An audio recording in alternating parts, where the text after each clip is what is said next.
जय गुरु जी। संगत जी, सत्संग सुनते गुरु महाराज का। गुरु जी बहुत ही कृपालु हैं, बहुत ही दयालु हैं, सिर्फ इंसानों पे नहीं, सब पे।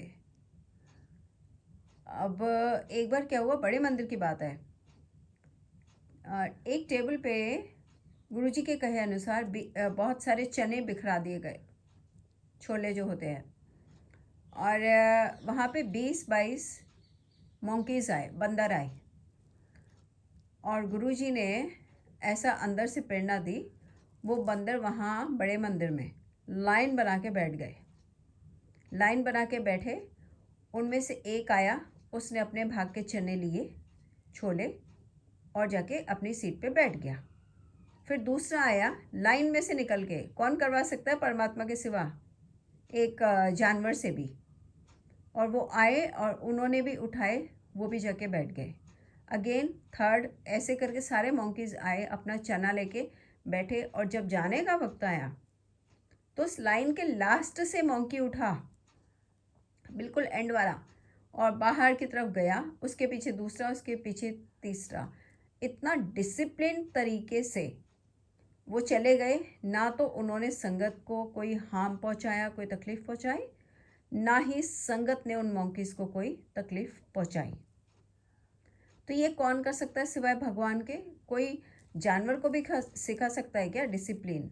एक्चुअली डिसिप्लिन गुरुजी ने हमें भी सिखाया है कि हमें कैसे करना है। कि अगर एक जानवर तक डिसिप्लिन में रहता है तो हम जब बड़े मंदिर जाते हैं तो हमको भी वैसा ही डिसिप्लिन मेंटेन करना है। एंड एक बार हमने ये भी सुना था ना कि जैसे गुरुजी ने एक वो जो कीड़े थे नाली में, उनके लिए भी खाना भेजा था, क्योंकि कीड़े नाली के प्रार्थना कर रहे थे कि भाई हमें यहाँ से मुक्ति दो, मोक्ष दो। तो गुरुजी महाराज ने अपना ही खाया हुआ प्रसाद डालना चाहा नाली में, जो कि उस समय एक संगत ने गलती से खा लिया था, लेकिन बावजूद उसके बाद में अगली बार डाला, क्योंकि वो कीड़े वहाँ बैठ के मोक्ष की प्राप्ति की प्रार्थना कर रहे थे। सेम तरीके हमने मछली का भी सुना है कि जालंधर मंदिर में जो एक्वेरियम है, अक्सर हम देखते हैं यूट्यूब पे कृष्णा बहन जी के साथ, वो जो होता है एक्वेरियम, वहाँ पे भी जो मछली थी वो बाहर निकली थी और गुरुजी महाराज के चरणों में आ गई थी, क्योंकि वो अंदर से प्रार्थना कर रही थी कि मुझे मोक्ष दो, मैं कैसी योनि में थी, मैं कैसी आ गई हूँ। हम जो कर्म करते हैं सोचते हैं अगले जन्म में भी अच्छे से इंसान बन जाएंगे। नॉट नेसेसरी, मछली भी बन सकते हैं, कुछ भी बन सकते हैं। तो गुरुजी ने उसको बोला कि अगर तू मेरे चरणों में आ गई तो ही तुझे मोक्ष दूंगा। और वो कैसे कैसे जंप करती हुई आई और गुरुजी महाराज के चरणों में आके उसने अपना शरीर छोड़ा, प्राण त्यागे। तो ये है हमारे गुरुजी की महिमा कि जिनको नाली के कीड़ों का भी ध्यान है, मछली का भी ध्यान है, और साथ ही इस तरह बंदर का भी ध्यान है कि वो उनको भी सब मिलना चाहिए और डिसिप्लिन रहना चाहिए। तो ऐसे गुरुजी महाराज ने हमें अपने चरणों में रखा है और अपना बनाकर रखा है।